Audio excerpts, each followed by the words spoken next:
स्वप्न में बहुत कुछ देखा होगा, अनुकूल प्रतिकूल, मित्र शत्रु, प्रिय अप्रिय। कुछ होता है क्या? ये कब पता चला? जब जग गए। समझ रहे हैं? तब जब आप जगे तो अकेले थे, न कोई वो शत्रु था, न मित्र था, न वो बाजार थी, न वो कंगाली थी, न वो राजापना था। कुछ नहीं था स्वप्न में जो था, केवल केवल एक मन का विलास था। स्वप्न में एक मन ही अनुकूल बन गया, प्रतिकूल बन गया, नानात्व की सृष्टि कर दी।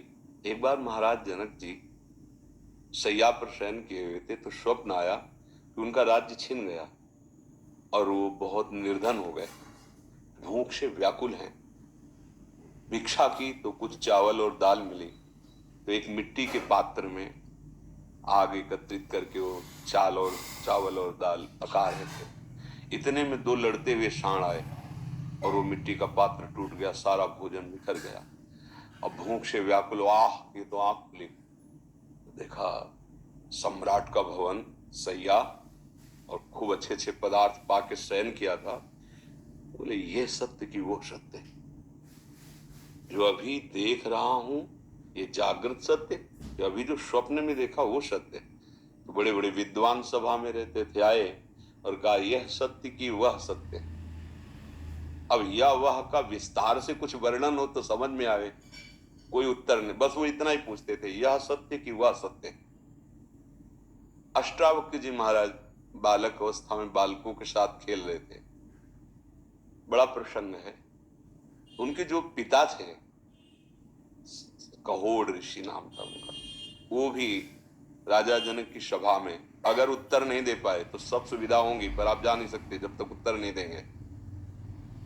तो उनके बालकों के साथ खेलते हुए उन्होंने कहा, बहुत चतुर और विद्वान बढ़ते हो, अपने पिता को मुक्त करा के लाओ ना। कहाँ है? माँ से पूछो जाके। माँ के पास गए, उनका मेरे पिता श्री कहाँ है? आप कहती थी किसी कार्य हेतु गए, पर आज तो मुझे पता लगा कि वो बंदी हैं।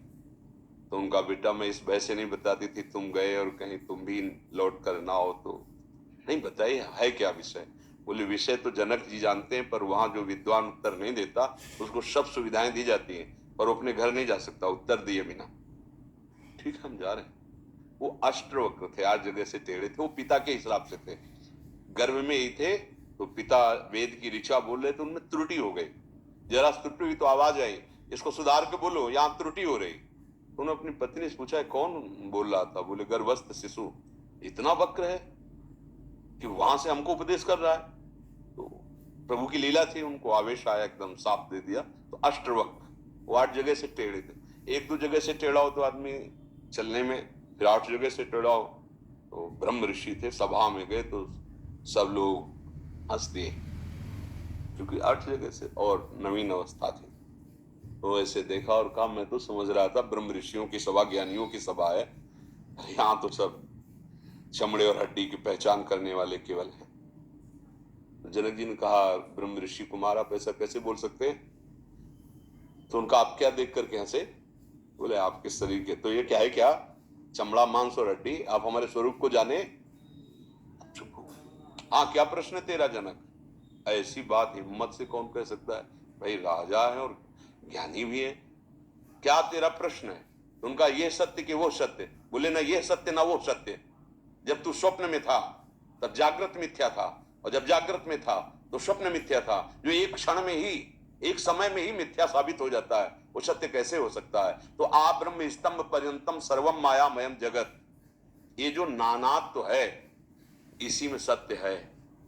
ये जो नानात्व तो दिखाई दे रहा ना, जैसे 1000 घड़े हैं, उसमें सूर्य का प्रतिबिंब जल में दिखाई दे रहा है, तो वो सूर्य है पर वो नहीं है जो घड़े में दिखाई दे रहा है।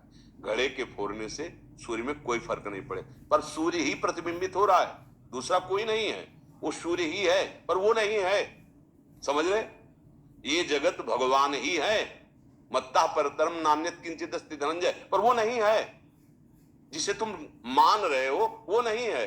ये मनुष्य, ये स्त्री, ये पुरुष, उत्तम अधम, वो नाना प्रकार की प्रतिकूलता अनुकूलता, सुख दुख लाभान, ये नहीं है।